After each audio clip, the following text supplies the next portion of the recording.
Hare Krishna. So welcome everyone.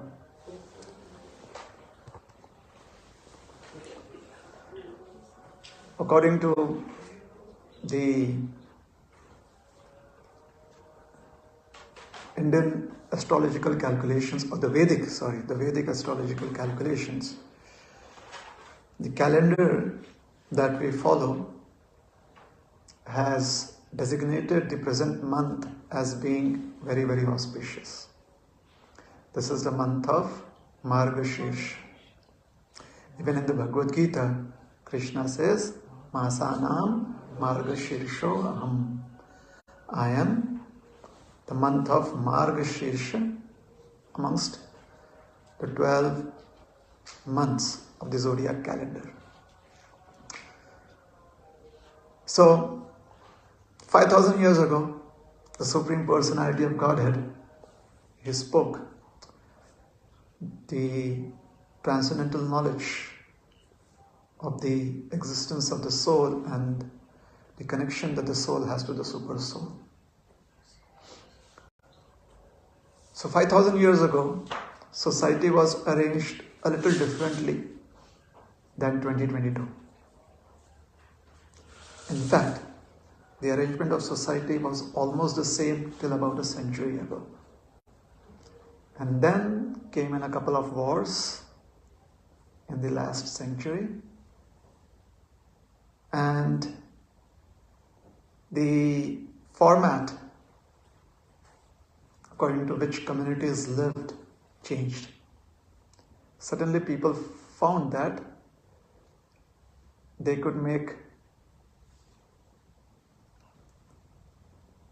economic progress even when the sun is down, even after sunset.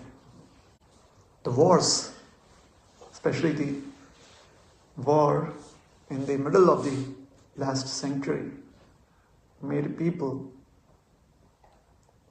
find that potential. So, prior to that, there was a discovery of electricity, the invention of the bulbs. But after that, Industrial Revolution really found momentum in most of the parts of the world. Things changed. In the present context, it really doesn't matter what month you're living in, because the supply chain works throughout. Isn't it? So the world is really connected globally in the sense of our needs. But, as I said, up to the last century and previous to that, the month of Margashirsha is very, very important for developing economies, the first world countries of them. Because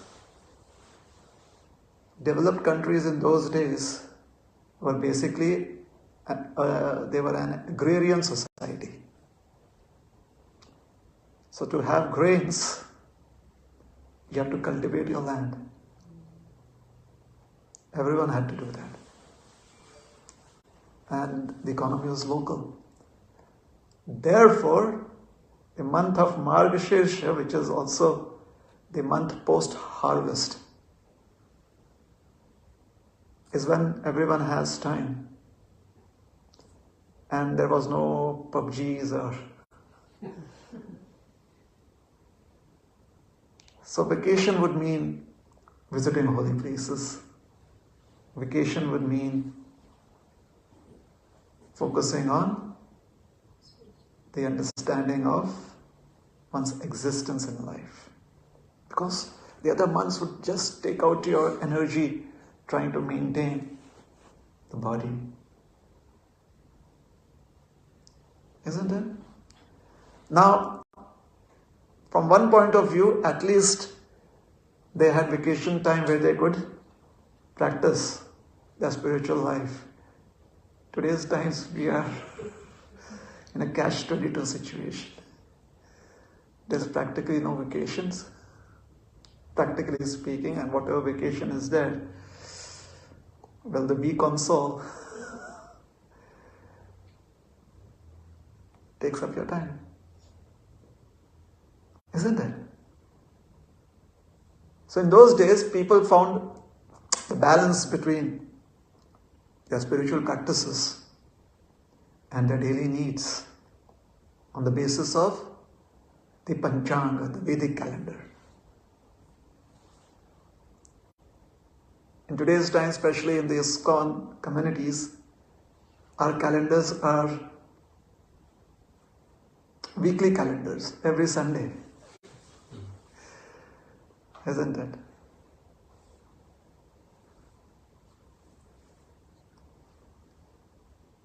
Somebody came up with a nice, catchy duplet, I guess, phrase. It's in Hindi. You can understand a little bit of Hindi? Yes. Everyone? Yeah. So there used to be in India, in the previous century, when people were being exposed to a lifestyle beyond being vegetarian, because being vegetarian means or it meant that you missed out on all of your proteins.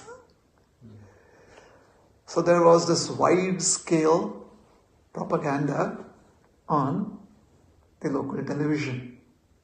This was a time when television just had one channel.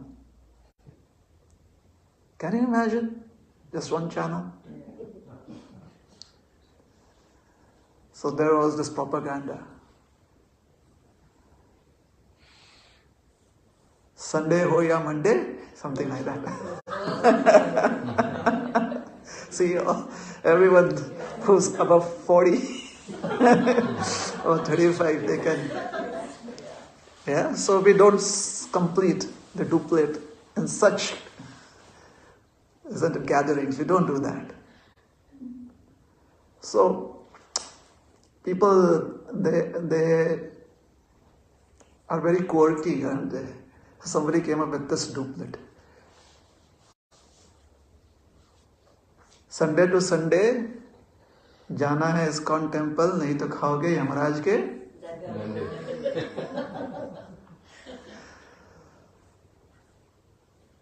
talk of narratives. So Sunday. So that is typically, once you become a regular participant of an ISKCON community, isn't that how your life functions? It's as if actually Sunday is, just as in the solar system everything revolves around the sun. So Sunday, everything revolves around Sunday. Right? People may not miss you on other days of the week, but on Sunday, if you are not there, oh, last Sunday we did not see you. You get noticed by your absence.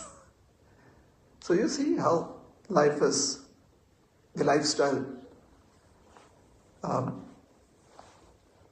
is functional in today's times. Hence the month of Margshirsha. For us, Sunday is a time where we go to the temple, especially for ISKCON communities in the West. That is where you notice the deities. If you're a little more observant, then you'd want to know, oh, who did the Shringar today, the dressing, isn't it? So every Sunday, after some time, you stop caring who did it. It's like we already know. So it's no longer a novelty. Why am I speaking about this is because in the month of Margshirsha, especially the tract of land which is to the south of the central mountain range in India, the Vindhyas, the month of Margashirsha is one of the holiest of all months. Especially if you go way south. And this is where the Tirupavai is sung every single day.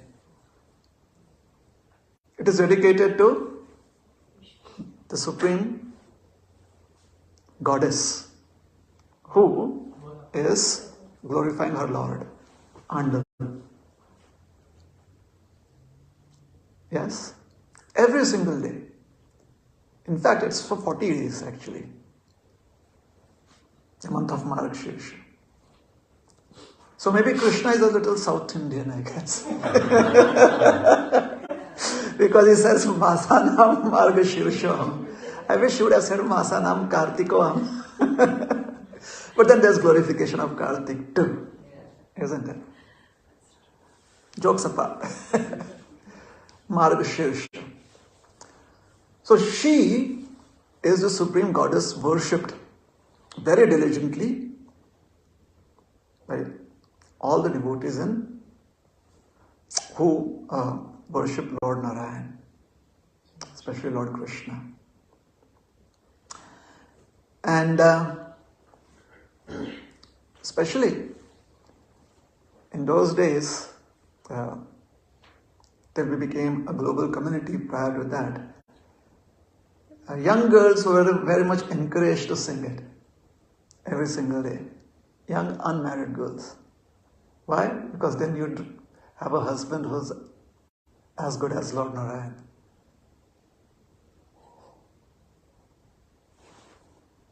Where we follow the weekly calendar, it no longer seems relevant anymore, isn't it? So how would a festival like Odhan Shashti be relevant? Odhan Shashti is a particular festival where for the first time, it is very symbolic, the festival. Most of the festivals are symbolic. Through that symbolism, it expresses the devotional sentiments of an entire community towards the deity that they worship. So right from most of South India, including Odisha. Now typically Odisha is East India, but we include it in South India. In North India, it's not as much. But South India, definitely. Even in North India, they celebrate this festival. Odhan means you take on a covering. Shashti is the 6th day. So the 6th day of the waxing moon, which is called as Shukla Ashtami, of the month of Margashirsha, is the day where the entire community of devotees, they come to see their worshipable Lord being offered warm clothes. Warm clothes. All over. The reason being, the rains have just kind of stopped, but they may not have, depends upon how the peninsular cyclones are functional in India. So it's still wet, it's cold. So everyone needs to have a warm covering. Therefore Krishna also needs it. So they offer warm clothes. Now, or an extra layer of clothing to keep the deity warm. Like you have an extra layer of clothing, you take on a shawl or a jacket or a warm coat. And at night, you may take on a blanket when you go off to sleep. So that is what their lordships are offered. Post Odhan Shashti. Shashti is 6th day. Alright? Shashti means 6th. Saptami means 7th. Ashtami means 8th. So there are some Ashtamis that are very popular, right? Which ones? Janmashtami, Radhashtami. Yes? Then there is Navami. Navami means 9th. Which Navami is popular? Rama Navami. Yes? So you see, that is the understanding. Odhan Shashti. Wool, by its chemical constitution, is least contaminated amongst all fibers, wool and silk. The reason being, and because of its chemical constitution, there's a lot of static electricity generated with silk and wool too. Now we are not speaking of synthetic products as of yet. So you see, static electricity is not something that any living entity likes. You try to do with your woolen clothes like that and you're like, don't do that.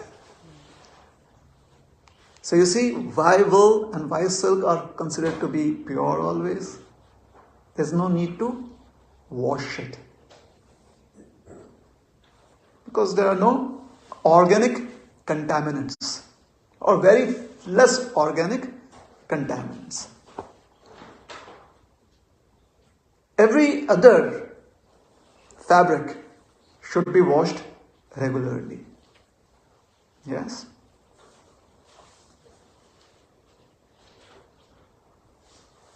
Wool and silk, because of this very nature also, does not absorb so much of body odor. It's just chemistry, I guess. Hence, it is not as contaminating. Why I'm trying to speak of all of this is that maybe we have accepted certain traditional practices. Today we can relate it with certain aspects of science.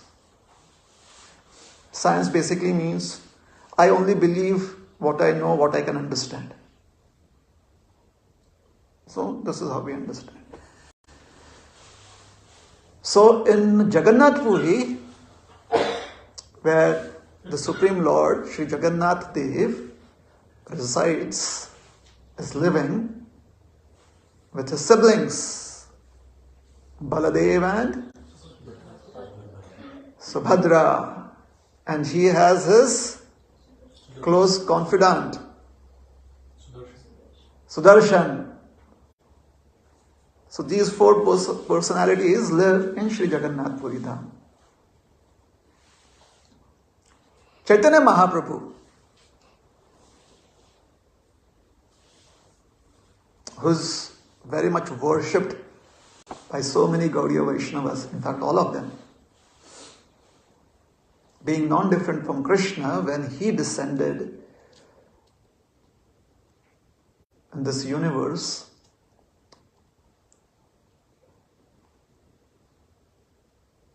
for about half of his manifest existence here, half of it,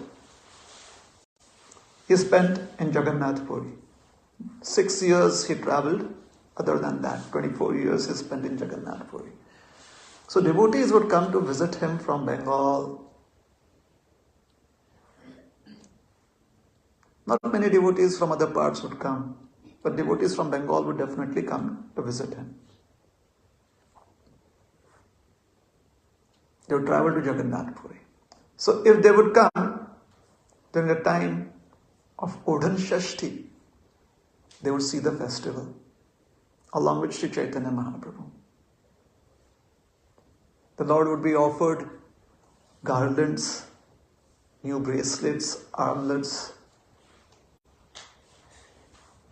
a fresh set of warm clothes. There would be nice arati offered to the Lord, the ghee lamp. And this function would continue on, the decoration and the offering of ghee lamps, for almost a month.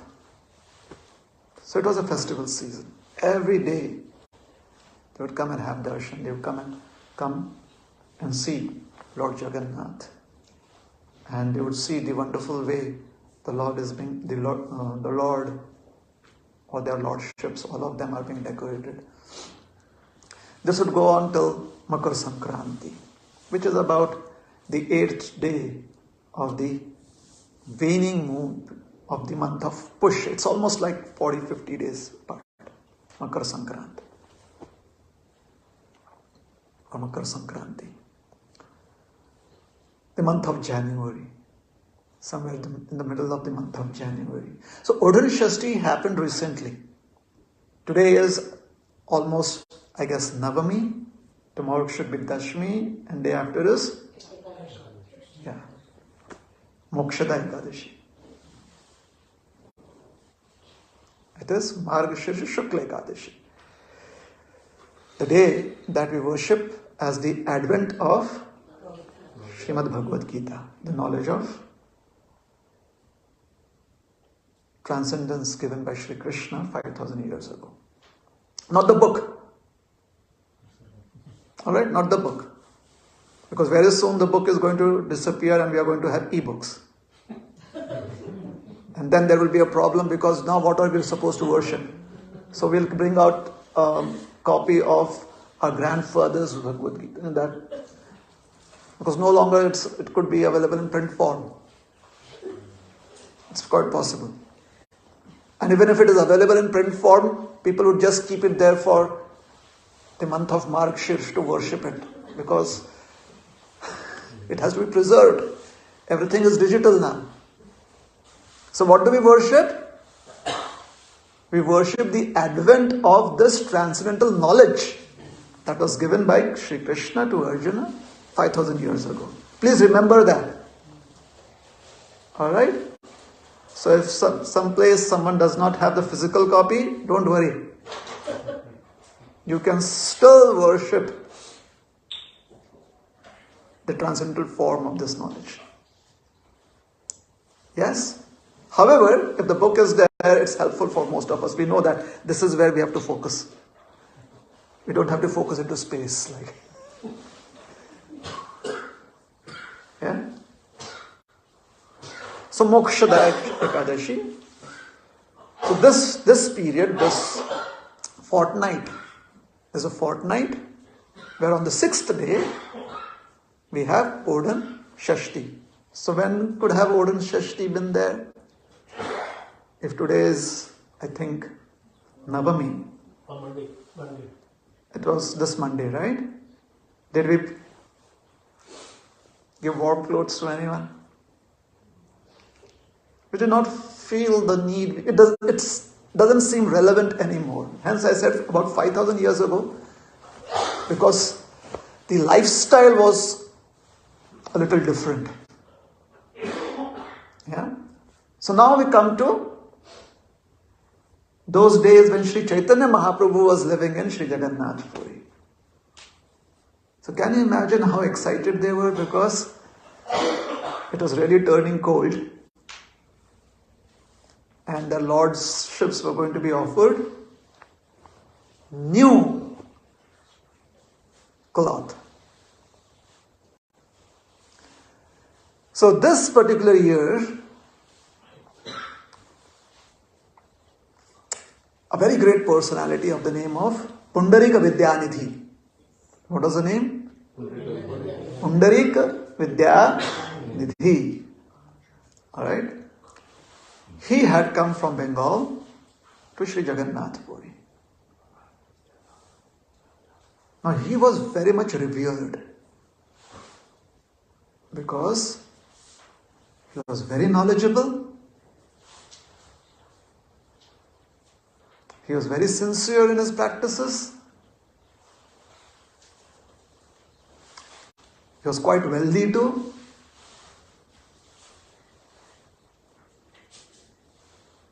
And he was considered to be a teacher, a spiritual master.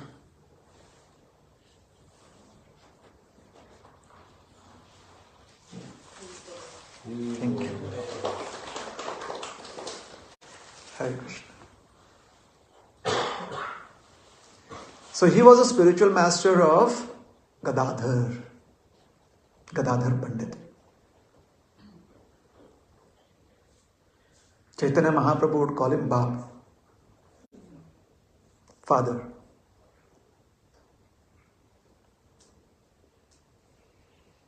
So he was very dear to everyone. Pundarik Vidyanidhi was an elderly gentleman. So he had been there for quite some time before the birth of Sri Chaitanya Mahaprabhu and Gadadhar.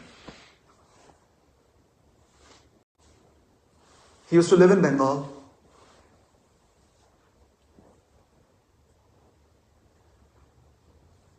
In a place known as Chattagram.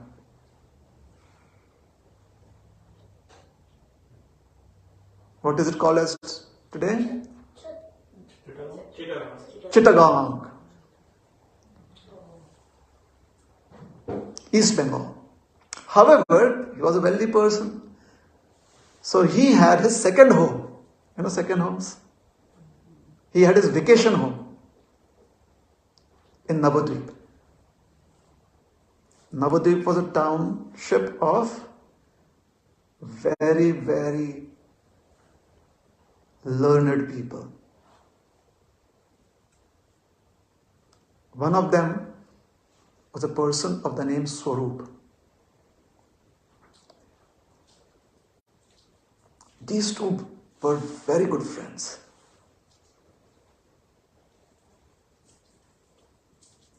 Now Swarup, he stayed unmarried. He went to Varanasi, another center of learning. So Navadvip was these were like the Ivy League townships. Navadvip, Varanasi. So he went to Varanasi. He got his education from there, and then he decided to dedicate his life to the ashram of sannyas.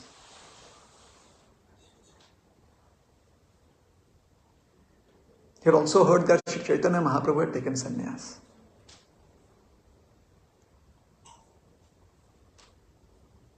So he took on the name Swarup Damodar.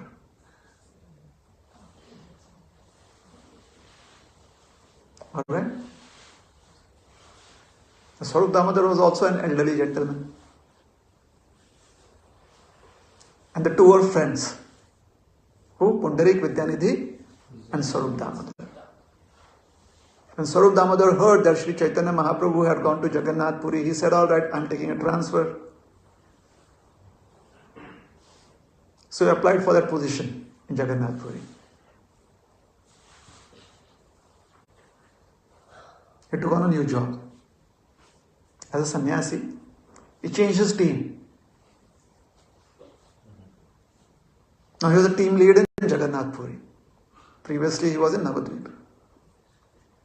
And what was the team working on? Self-development. Very mindful people, all of them are, isn't it? Mindful society.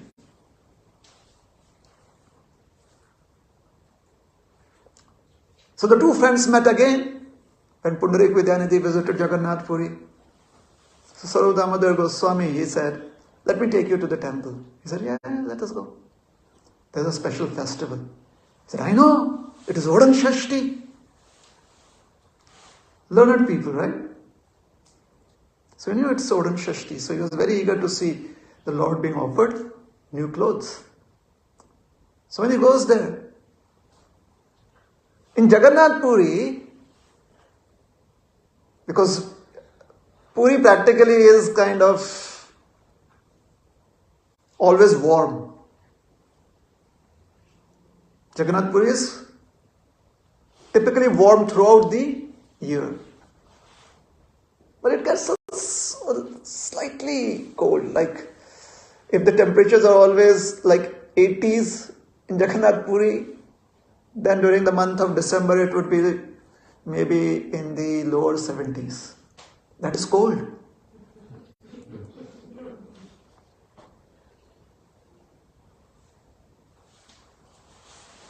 So they were offering warm cloth. However, it wasn't as cold that they would offer a blanket. or clothes made of wool. So they just offered an extra layer of clothing. Swarup Damodar was so happy. Pundarik Vidyanidhi was so pleased seeing the lords being served nicely. And then Pundarik Vidyanidhi became concerned. However, they knew that the etiquette is that within the temple you stay quiet so that everyone can focus on the Lord. So he kept quiet. After the morning function, the ritual was done, they moved out of the temple. However, something was there on the mind of Pundarik Vidyanidhi. It was going on in his mind. So he was very quiet. Swarup Damodar Goswami understood that my friend here is working on some new theory. As I said, learned people, scientific brains. They want to know the what of what, everything. How, why, what. So after some time, Swarup Damodar Goswami asked him, all right, blurt it out. What is it? You've been silent for so long. And Pundarik Vidyanidhi was like, yes, how can they offer starched cloth to the Lord? Now starch, when added to fabric, makes that fabric look very attractive on a mannequin. However, if a human wears it, it is a little cumbersome. Because starch is stiff. So if you are very, like in the previous century, if you had to be very stiff in your behavior, then they would say stiff like an English gentleman.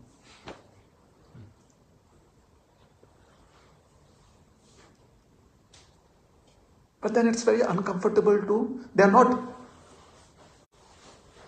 starch cloth is not, they are not working clothes. You cannot work in them.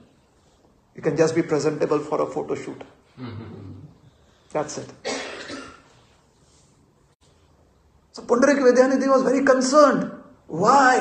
Why are they offering starch cloth to Jagannath? Jagannath and Baladev, they are like cowherd boys. If they go about playing, and Subhadra, she's such a just little young girl. Why starch cloth? So according to the considerations about the comfort of the deities, you are not supposed to offer starched cloth to the deity. So whenever you purchase, previously in today's times, I don't think so it is relevant anymore, because you have different kinds of fabric in today's times.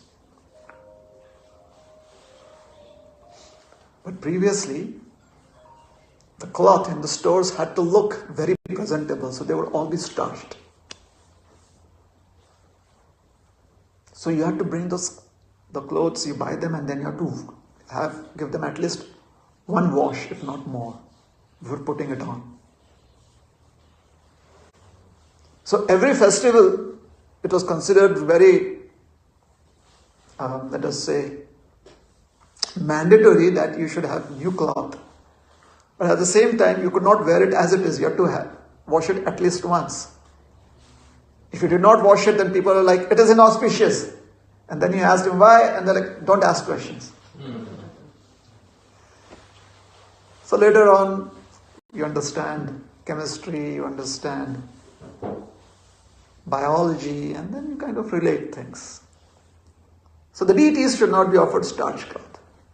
Why are they offering starch cloth to the deities? Swarup Damodar Goswami said,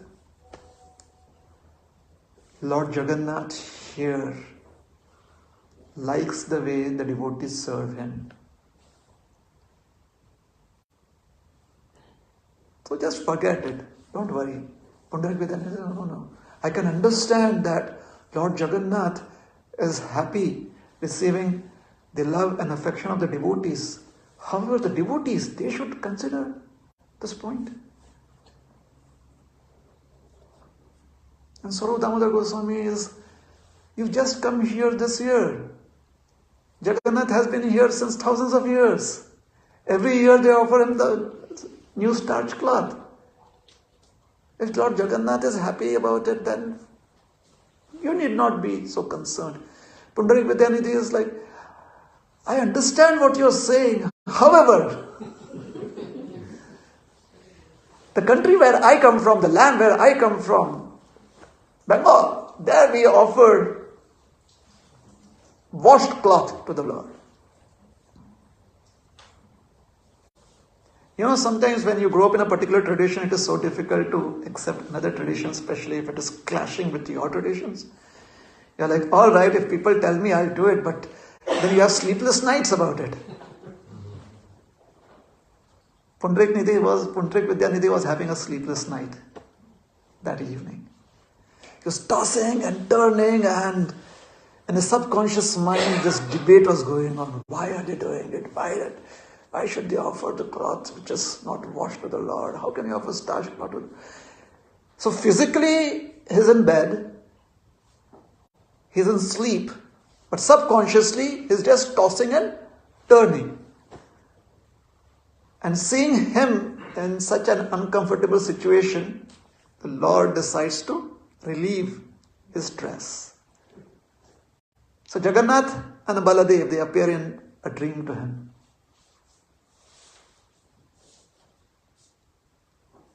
And Baladev asks him, what is your problem? My dear Lord, I saw them doing this. And Krishna is like, we both like it. Like, but it must be so uncomfortable for you. I think tomorrow I'm going to tell them that they should change their procedure. Now Pundarik Vidyanidhi was very respectable gentleman. He had a lot of followers on social media, even in Jagannath Puri.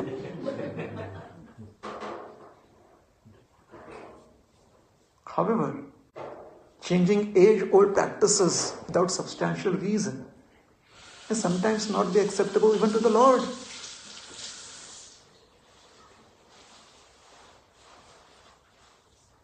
So Krishna and Baladev, they told him, no, we are happy. Pundarik Vidyanidhi is like, my dear Lord, you are so humble. You are so compliant. However, Balaram, he said, Krishna is not going to listen like this. So Balaram gave him a slap on his left cheek. It was a gentle slap, like, hey, wake up. However, Balaram, his slap, even a gentle one, sometimes can be very profound. So for Pundarik Vidyanidhi, it was profound. Boom! However, how can they offer? So Balaram said, it's not working.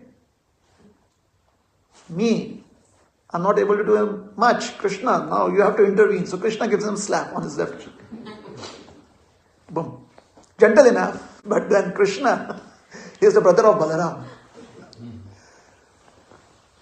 So Pundarik Vidyanidhi gets a few slaps. And he's tossing and turning.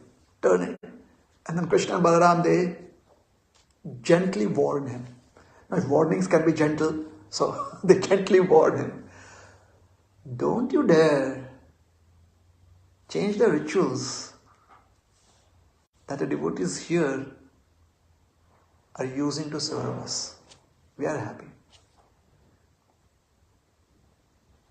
And then Balaramji started laughing. Do you understand? And Balaram's laugh ended his misery. He woke up and was like, oh my God. It was daybreak. I slept long. I missed Mangal Aarti. They're going to ask the temple. We noticed that you were not there.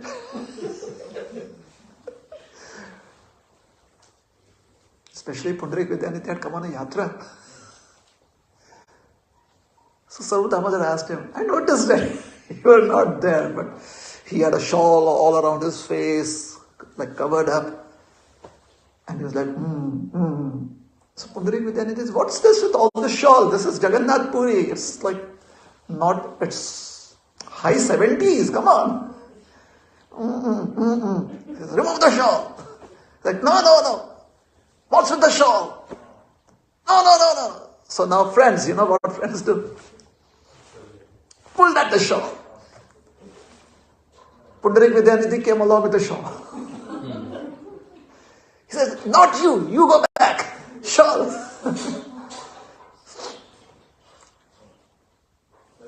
So traction and retraction. Physics worked. The shawl came off his face, and then you saw that his cheeks were swollen. What happened? He said, I had to tell you. But first of all, turn off your phone. I don't want this to be on social media. Well, Pundarik Vidyanidhi, he tried his best, but it's all over social media now. Since generations we have been hearing this. What happened? He said, well, yesterday I had two gentlemen visit me. And Sarup Damodar is, tell me about it. So he narrated everything to Sarup Damodar Goswami. And Sarup Damodar Goswami is like, I told you. However, you are so fortunate that Krishna and Balaram, they came to reveal the mechanisms or the machinations of how they deal with their devotees. So now are you satisfied? He said, yes, I am satisfied. Let this ritual continue. I am satisfied with this. Let it be as it is in Jagannath Puri. In Bengal, we'll still follow our ritual, our traditional practices. In Jagannath Puri, let them follow their traditional practices. Now, sometimes devotees, they also start kind of doing the same. Odan Shashti, let us offer starch cloth. Please understand, Lord Jagannath is used to accepting the starch cloth along with 200 other festivals too.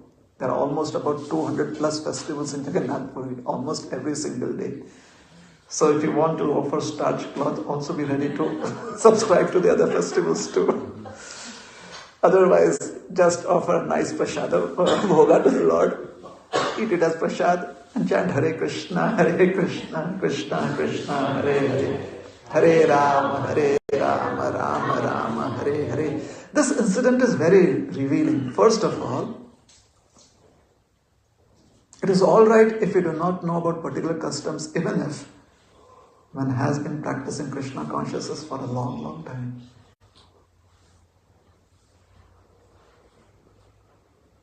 Because Supreme Lord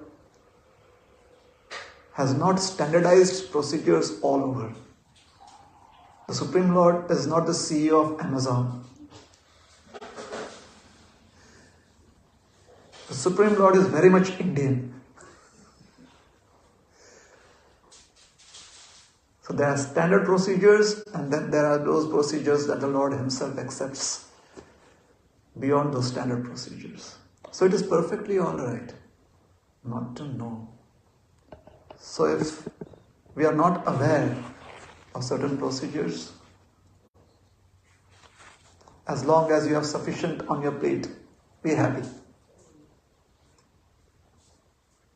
And if somebody else knows a procedure, you want to adopt it because then you feel that you can be more complete in your practices. Well, if you have some space on your plate, the plate of life, your schedule, perfectly alright. However, if you don't have, it's alright. There's no need to subscribe to newer and newer practices, thinking that, oh, this is wholesome. I'm becoming more and more wholesome. Is that a stress reliever? Isn't it? So if, for example, some of you may be chanting 4 rounds, some may be chanting 16 rounds of the Hare Krishna Mahamantra. I'm not sure, because I'm not sure of the audience, but I'm just saying. So if you hear somebody is chanting 6 rounds, don't be stressed out. Similarly, if you hear that somebody is chanting 18 rounds, don't be stressed out.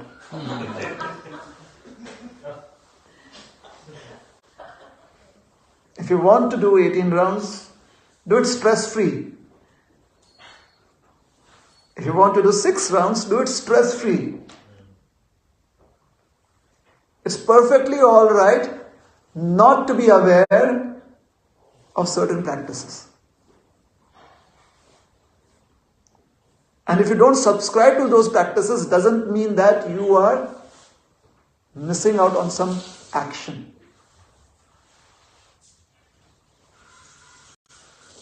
In trying to adopt newer practices, you should not become MIA, missing in action.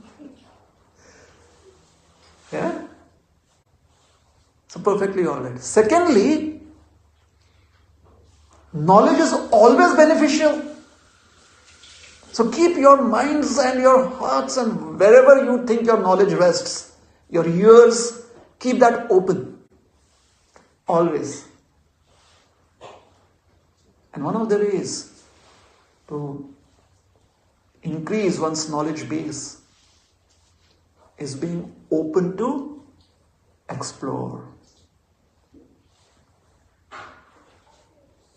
No need that you don't have to go to uncharted waters, but you could always go into charted waters that you have not visited.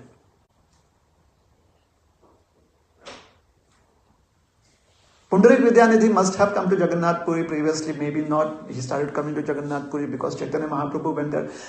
I'm not trying to deduce anything here from whatever we've understood.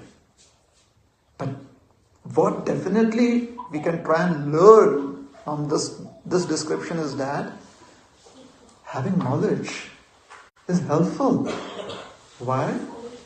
Because it helps us relieve certain misunderstandings that we could cultivate in our lives, or it could help us be stress-free. Alright? Therefore, in the Bhagavad Gita, Shri Krishna, he advises Arjuna, Shanashanair uparamet buddhya dhriti grihitaya Atmasamstham manah kritva na kinchedapi chintayet.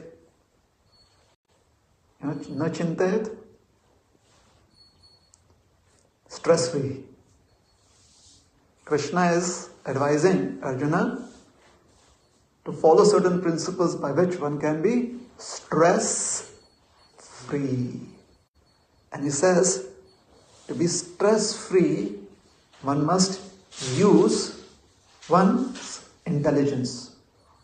Shana shanayar uparamed buddhya dhriti grihitaya. Gradually, step by step, one should become situated in trance by means of intelligence sustained by full conviction. Grihitaya. Grihitaya means absorbing something within your existence. Moment by moment, step by step. Every moment one must have made some advancement in how we stay focused, which means we'll have to use our intelligence. How many of us here chant regularly the holy names of the Lord? Show of hands. Like when I say regularly, I mean almost every day. Yeah? Please use your intelligence. Don't lend it to someone else during that time. Because when we use our intelligence, then every name that we chant helps us make gradual progress. And if we don't use our intelligence, then we are right there. And we are still wondering, it's been so many years. How do I focus on my chanting? And the answer is, chant the holy names of the Lord. But that is what I have been doing. So the answer is in the Bhagavad Gita itself. Shanay Shanay Uparamed, progress. Moment by moment, there has to be gradual progress. Buddhya, Dhriti, again intelligence. Grihitaya.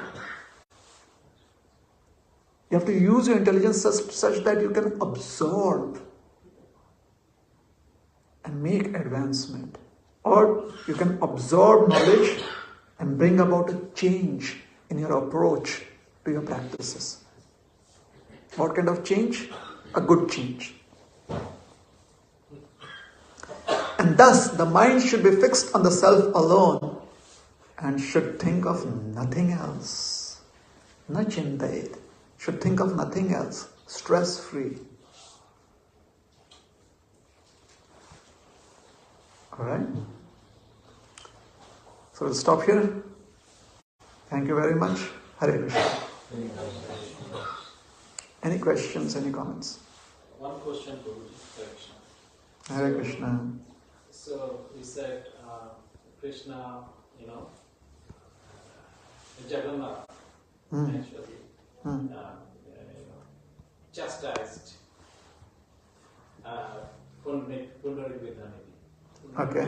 Vriksha is the Vishwan Maharaj, like Srimati Radharani's father in the Krishna Lila. Okay. So, senior in terms of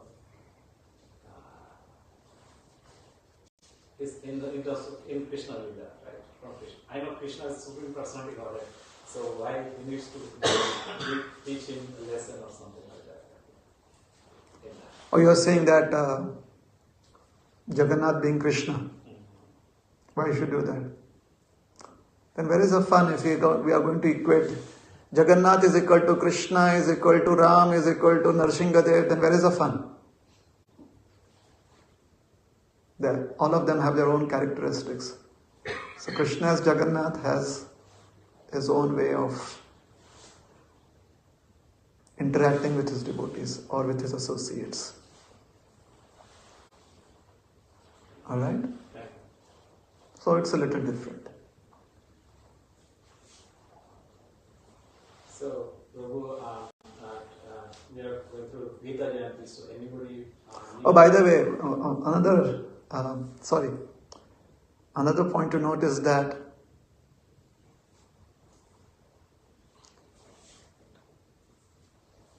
as a Vrishabhanu Maharaj, he is kind of the could have been father-in-law of Krishna.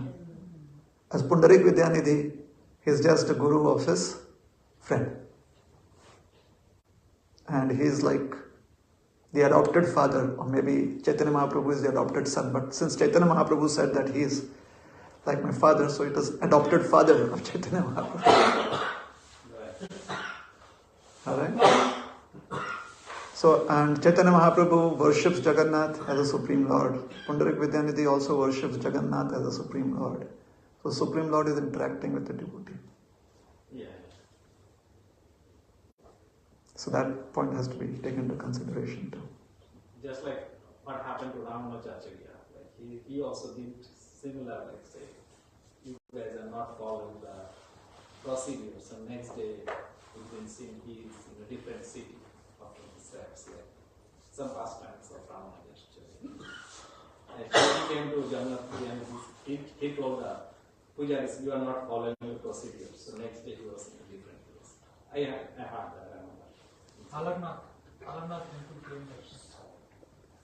Lord Jagannath said that, well, it's been a long time since Kurmadev is not being worshipped properly. So, you are more needed there. So he sent him to Kurmashetra. Free ride. That's the way we look at it. Yeah.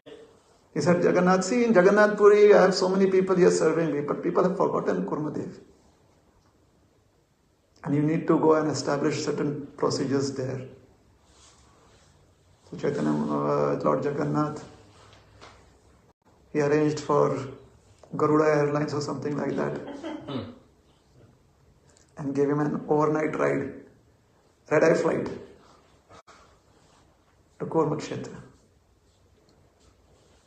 Alright? Yeah. So I was just telling that we have few new devotees here.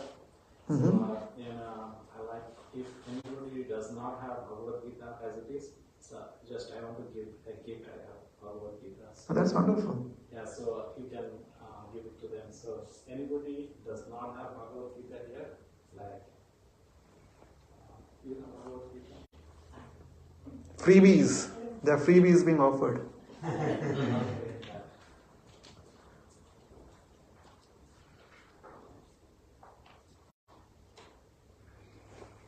Any other question or comment?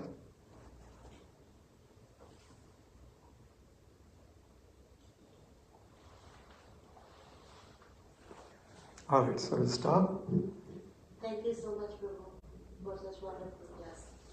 Thank you so much. I have a question to you. The deity service and sadhu sangha, are they meant to enhance the quality of our chanting, or do they have any other role specific?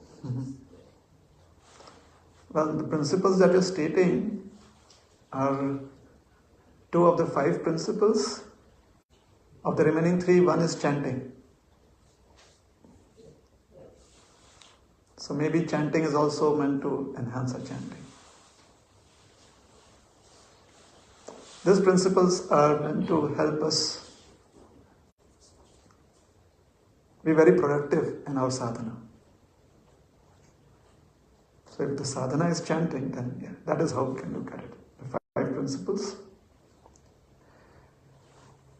In the Gaudiya Vaishnava lineage, these 5 principles of the 64, these 5 have been given have been stated to be important by Rupa Goswami. So we accept Rupa Goswami's directions. So chanting also one of those principles, one of those 5. Chanting the holy names of the Lord. Worshipping the deity, form of the Lord. Is that alright?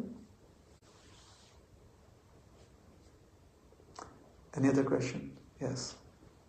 What is the difference between spiritual and material world? What is the difference between spiritual and material world? This. When I have my eyes open, I see. When I have my eyes closed, I'm not able to see because I am used to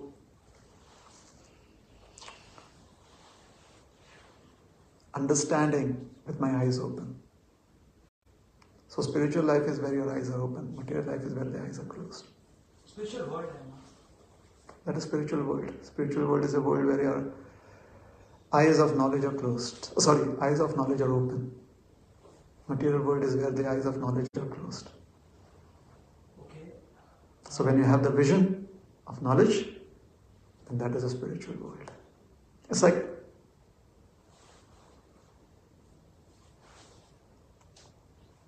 a glass plate with a drop of liquid. It's the same to the naked eyes. The same thing is being observed by the naked eyes and the same thing is being observed by the microscope. Again, it's the eyes that observe it through the microscope. So what is the difference between the two? The difference is in perception. The naked eyes are not able to perceive the microscopic world or the microscopic existence of that drop of liquid. The microscope is helpful to do that. So instead of these eyes, if we had microscopic lens instead of the regular lens, then we would have been able to see that. So the spiritual world is the world that you see with the vision of transcendental knowledge. The material world is a world that you see without the vision of transcendental knowledge. So what is transcendental knowledge? Transcendental knowledge is that I am happy serving the Supreme Lord, the Lord's creation. So when we have that vision, that is a spiritual world. And when the vision is that I can be happy separate or by rejecting the concept of I will be I'll find happiness serving the Lord and His creation. When we reject that and we just want to be happy serving ourselves independently, that is not transcendental knowledge. That is lack of transcendental knowledge. So the lack of transcendental knowledge is called as illusion. Does illusion exist in spiritual world?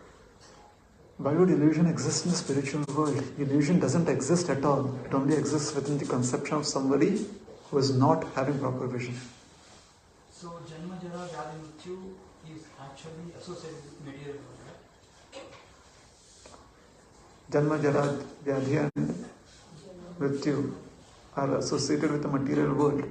They are associated with the vision or with the knowledge that I can enjoy separately and independently. Okay, that vision, I mean, if we have illusion, then that thought will come.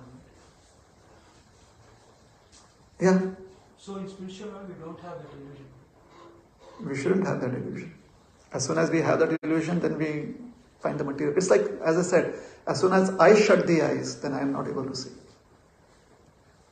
The world still exists, but I am able to see only darkness, or whatever I create within that darkness.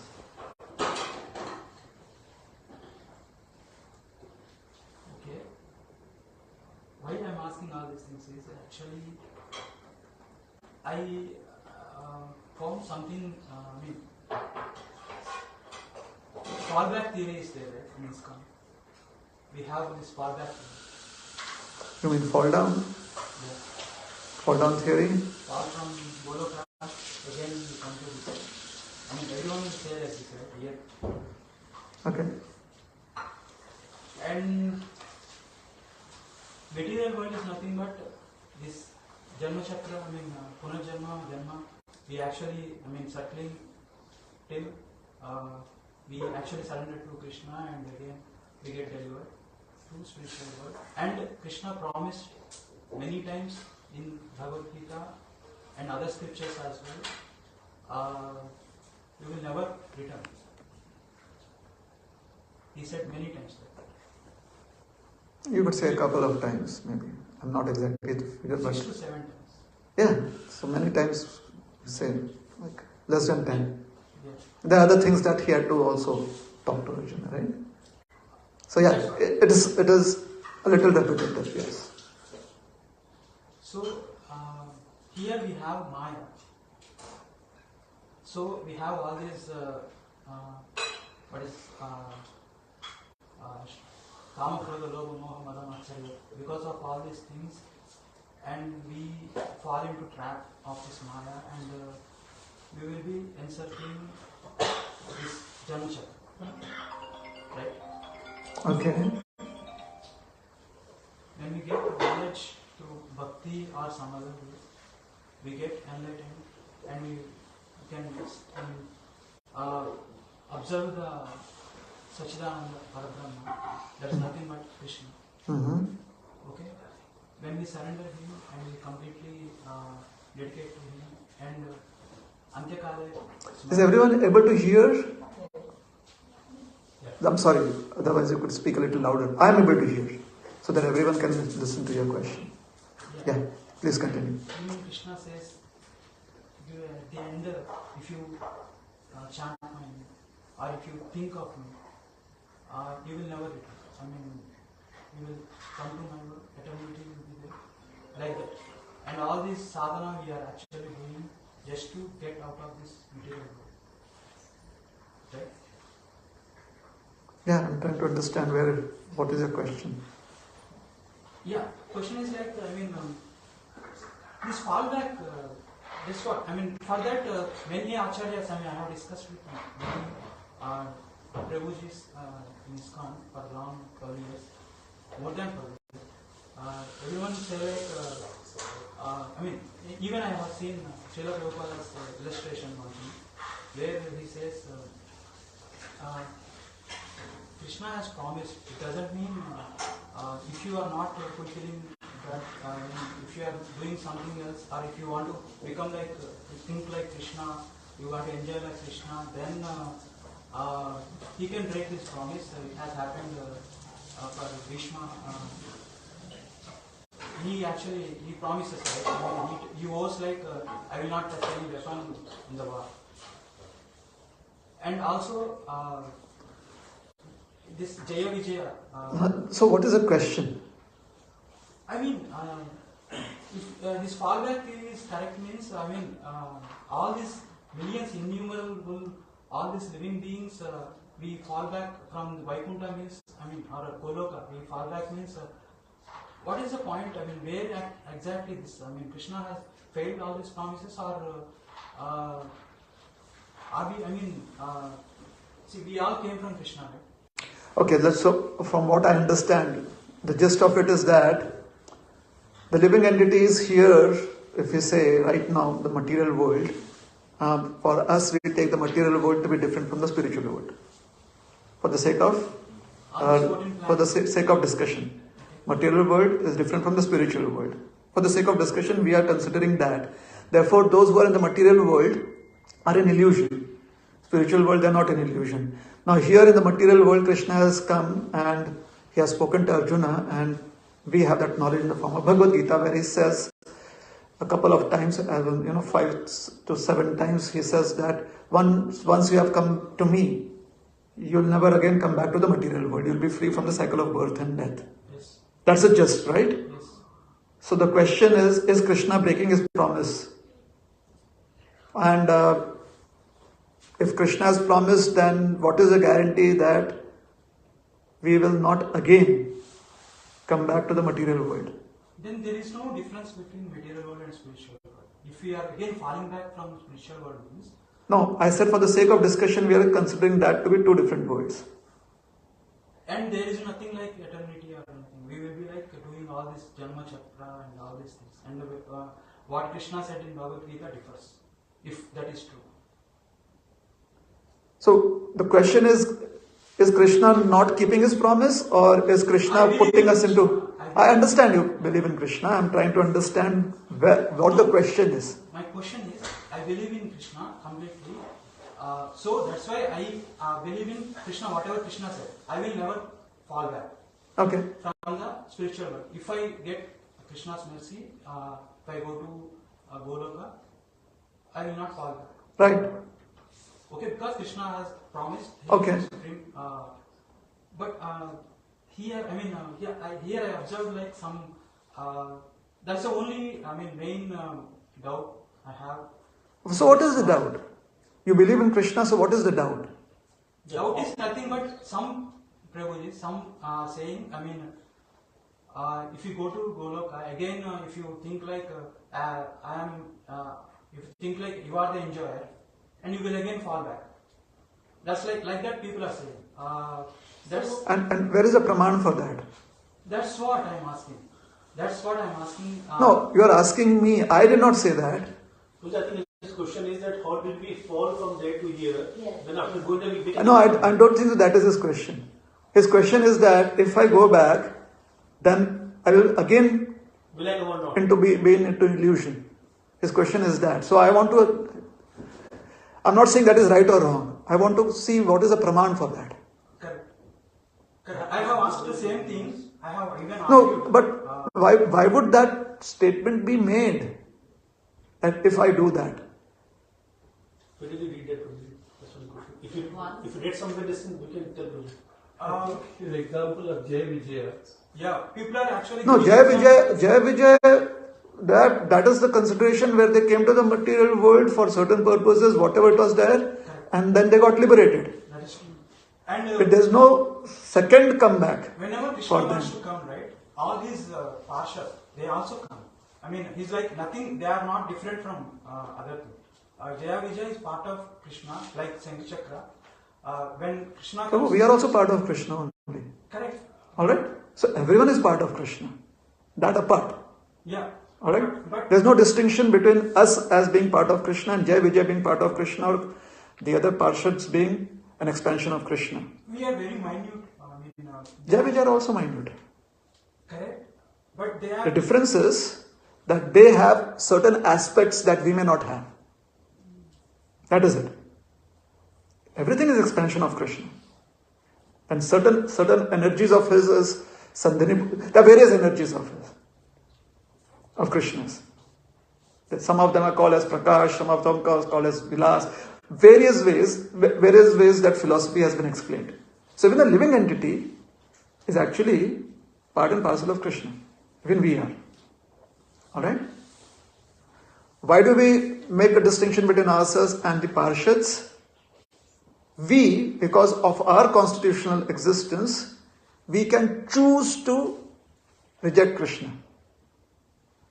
Choose to reject the connection that we have with the Supreme Lord.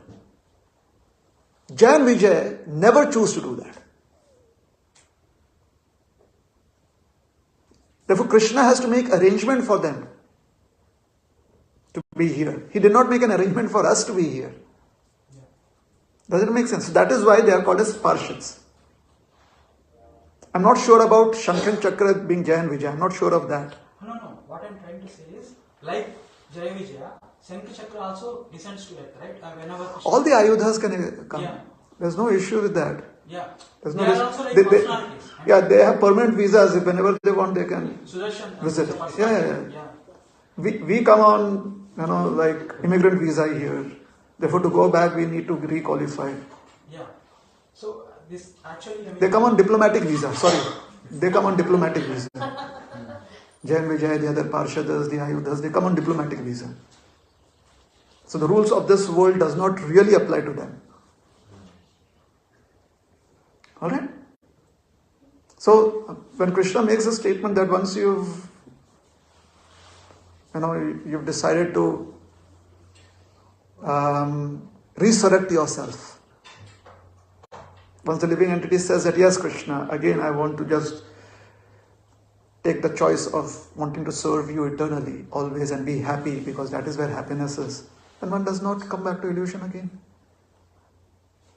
That is why Krishna says, Yad Gatvana Nivartante Tad Dhama Mama Peti Tukvantaya Punarjanmana Vidyate. So many ways, he says that. So I don't think so there is a contradiction. I'm wondering in what context you've heard people. The context, if it is to help us understand what is free will, then that makes sense. Because free will is never taken away by Krishna. So having gone back from illusion to enlightenment, we use our free will never to come back to illusion too. Understand this point? However, the understanding of free will is that the choice is always there. So why would somebody who has resurrected themselves into enlightenment again make the wrong choice again? Why would a person who's in knowledge make the wrong choice again? Doesn't make sense. It isn't logical. That's what I mean. Here, I have observed many people are saying, even, Srila Prabhupada, in one video, Prabhupada ji actually, he mentioned like Krishna is Supreme Personality of Godhead. And he promises, there will be no fallback. But, I'm just saying just paraphrasing it. Yeah. Okay. But if you take that as a granted, and if you think like, if you act like Krishna, then he will again send back. It doesn't mean he has to keep. See, we are paraphrasing it. Right now it is a clip. Again, what is the context in which Prabhupada is stating that? If Prabhupada is making a statement telling us that if we are not careful here, then we can again, lose that understanding of devotional service. Here that is possible. Like for example, somebody, a knowledgeable person never makes a wrong choice. Krishna is trusting knowledge here because he knows knowledge is his energy. Nahi jnanena sadrisham pavitram iha labhyate. Krishna says transcendental knowledge can never ever fail. So Krishna is also making that statement. I understand Srila Prabhupada's whatever he said, right? But so he's making that in this context. That is what I'm assuming. Yeah. So people has taken that as a separate context, and they are trying to validate that fallback theory, and they are saying like again there is a possibility we can fall back from Goloka. If you think you act like Krishna, and if you think you are like enjoyer in Goloka, instead of serving in Krishna, then again that time I again asked, why do we think like and there is no Maya, there is nothing like, there is a Yoga Maya, Krishna is there, is always there. But why do we think like that? Because here Maya is there because of all these other because of all these things we are actually entrapping into this all this thing. But there, why there is a necessity? We don't have that. Maybe we can clarify with them, are they speaking about Bhu Vaikuntha or the original Vaikuntha? There's a Bhu Vaikuntha also. So if there is Bhu Vaikuntha, there can be Bhu Goloka also, no? It is known as Gokul. No, they are mainly speaking about the spiritual. So we can clarify with them. Alright? That there must be other people also who have said that no. If Krishna says we can go back to the spirit, when we go back we'll never return, they must be accepting that also. You know, when I try to ask these questions, right, even they sometimes they started to blame me or curse me or something like that, or you are actually speaking against us, it's not like I have seen many.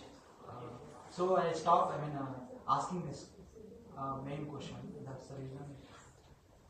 First time I saw from, you have given whatever, I thought, right, same. What I am trying to present is what I have understood as Praman. So if there is Praman somewhere from the scripture, then I am open to the idea. Let me have that Praman. Same thing I asked. There is no Praman. Why are you saying we will again fall down? Then they are giving examples like Jaya Vijaya. Jaya Vijaya did not again fall down. They are saying. And the other Brahman they are giving is like Krishna break his promise. He tried to break his promise to protect Arjuna. But it was not about one being liberated. It was a different context. Correct. But these people, they are actually... Krishna can break butter pots here and, he can give butter to monkeys and things like that. Doesn't mean that he has to always do it. There are certain pastimes that are called as just contextual pastimes. Okay? Alright? Yeah. So we'll stop. Thank you very much. Hare Krishna. Srila Prabhupada ki jai. Gaura Bhakta Vrinda ki jai.